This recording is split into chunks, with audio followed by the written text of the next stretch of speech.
December 28th, 2021.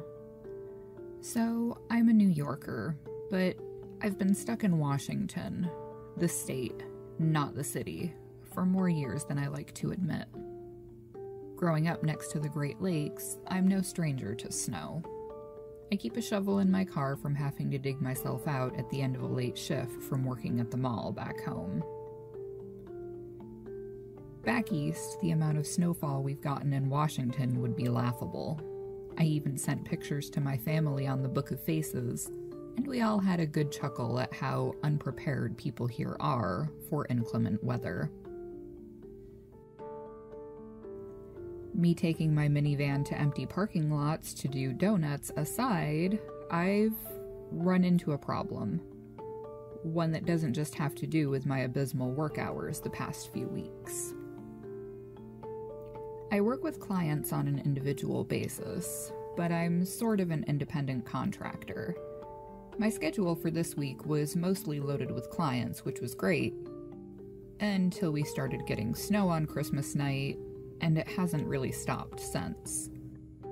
We've only accumulated maybe 6 inches of snow over a few days, but that's enough to bring life as we know it to a screeching halt here in the Pacific Northwest, where the sun never shines.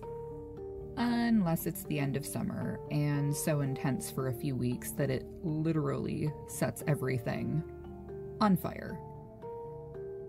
This morning I was excited that I finally had a client who didn't cancel on me. I made my typical commute to the clinic, getting there well before my appointment to prep everything for my client. My workplace is also a school, and due to the weather, any student appointments were canceled for that day. I'd been doing laundry and such for a bit when my other coworker rolled in. We were supposed to be working on a pair of family members with appointments at the same time. He and I chatted for a bit, and time wore on.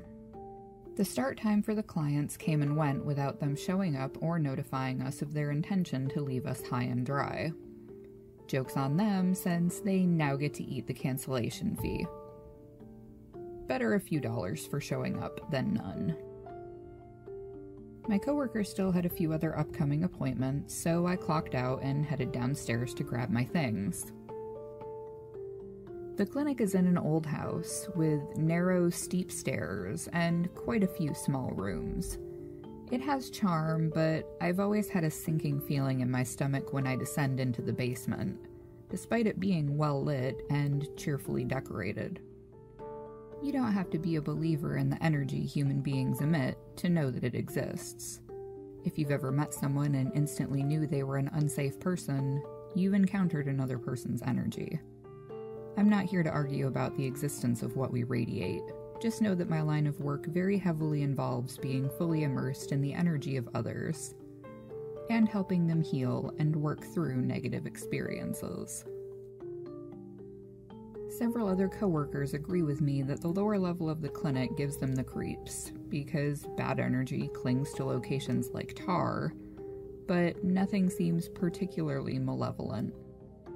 Goosebumps are no biggie with some of the entities I've encountered in my lifetime. Heebie-jeebies from the basement aside, I grabbed my coat and bag. Ignoring the prickling sensation over my left shoulder of being watched, I ascended back to the main floor, bid my coworker goodbye, and trudged back through the untouched snow and the empty parking lot to my vehicle.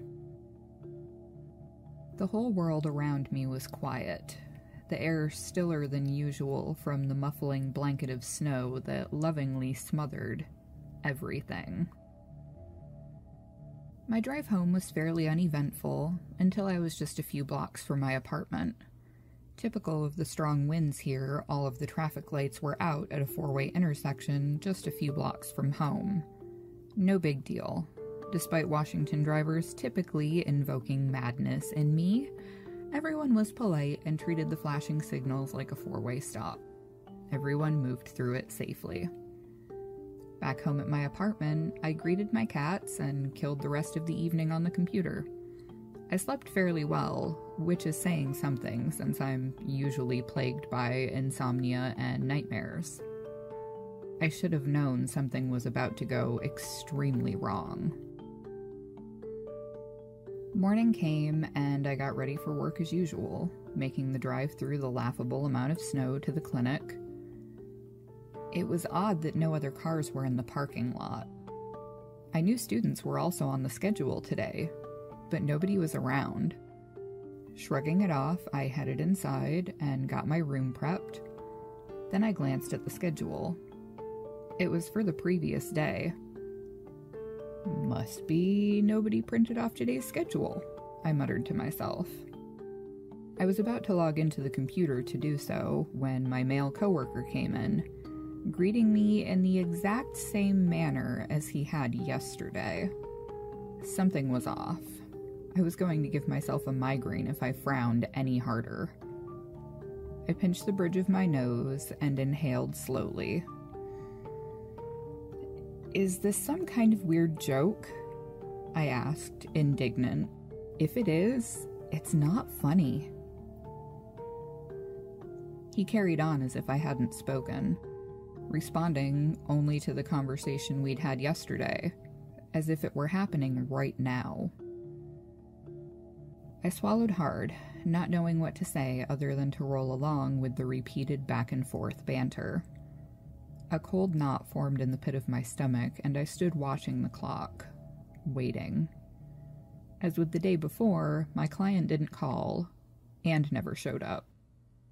I glanced at the date on my phone, dread twisting my insides as I saw that it was the same as yesterday. But how was that possible? The lights in the basement flickered constantly as I retrieved my coat and bag.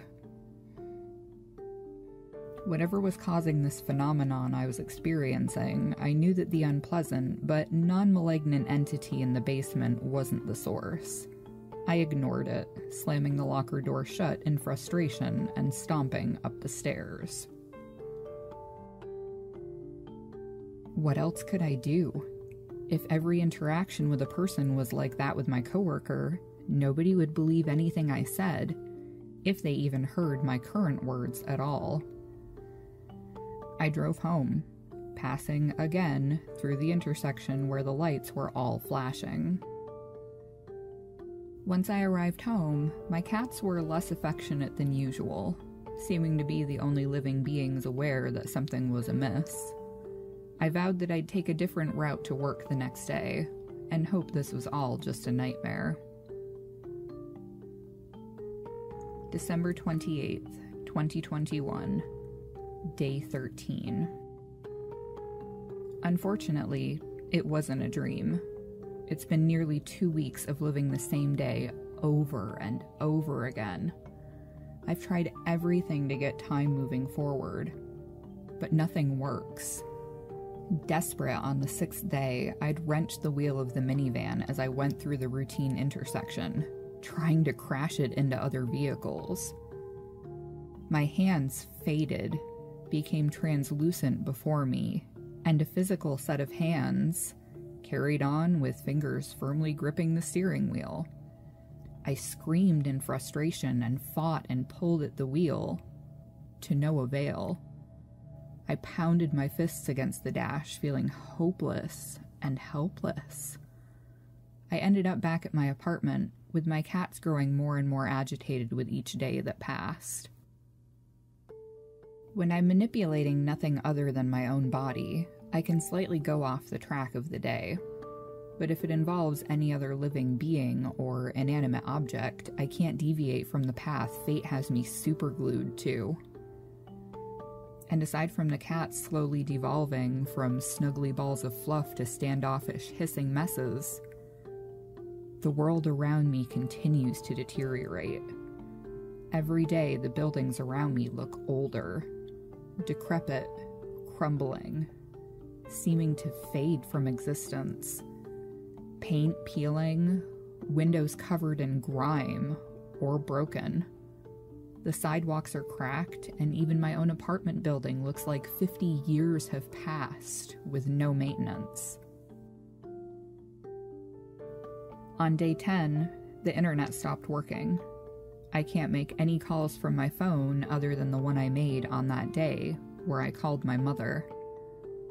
I listen to her voice and I sob every day, knowing that no matter how many times I beg for her help, she can't hear the current me. Only the ghost of who I was on the 28th speaks to her. I never did get to travel to New York to see my parents again, and I'll forever regret it. There's no going back home. Ever. The people I see walking by on the street move more slowly now, shambling, stuttering footsteps, feet dragging along the ground. Whatever residual energy animated them before seems to be dwindling. Some of them are missing flesh, bones showing through on their faces where skin and muscle should be. It should scare me more than it does, but at this point, I don't care anymore. Despite being fed and watered daily, my cats have regressed to a feral stage I know they'll never recover from. When I got home today, I did the only humane thing I could think to do. I opened the back door and let them run free. They scurried out without even a backward glance. I can only hope that they can find some peace or to be released from whatever this hellish Groundhog Day is. There's nothing more I can do for them. I've been thinking for a few days, and I came across my only potential solution. My only option to get out of this godforsaken time loop. I don't care if I go to heaven or hell. I was never very religious anyway, but I've been standing here for the last hour, unable to believe that the timeline hasn't somehow tossed me back to my apartment and where I should be right now, at this very moment. The sky has been dark for about an hour, but it's only dinner time. The sun always sets early here in the winter. The air around me is bitterly cold, the wind biting, but somehow silent.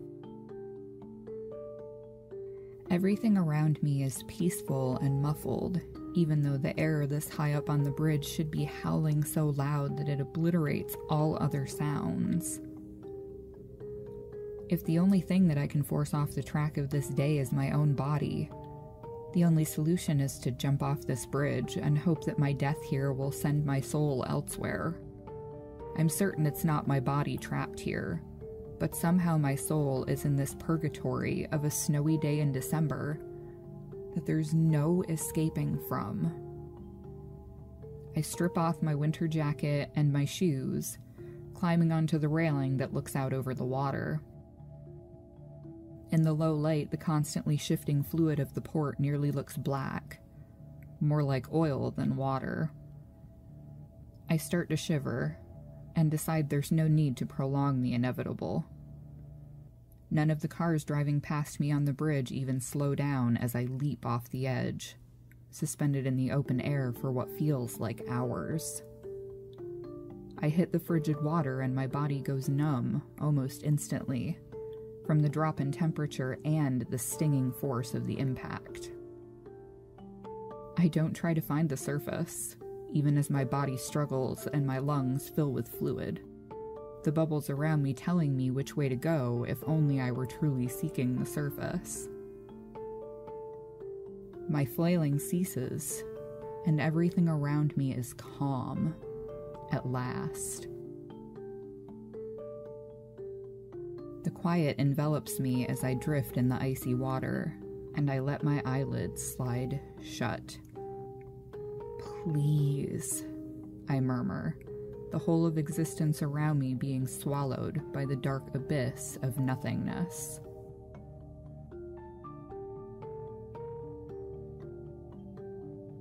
December 28th, 2021. Day 14.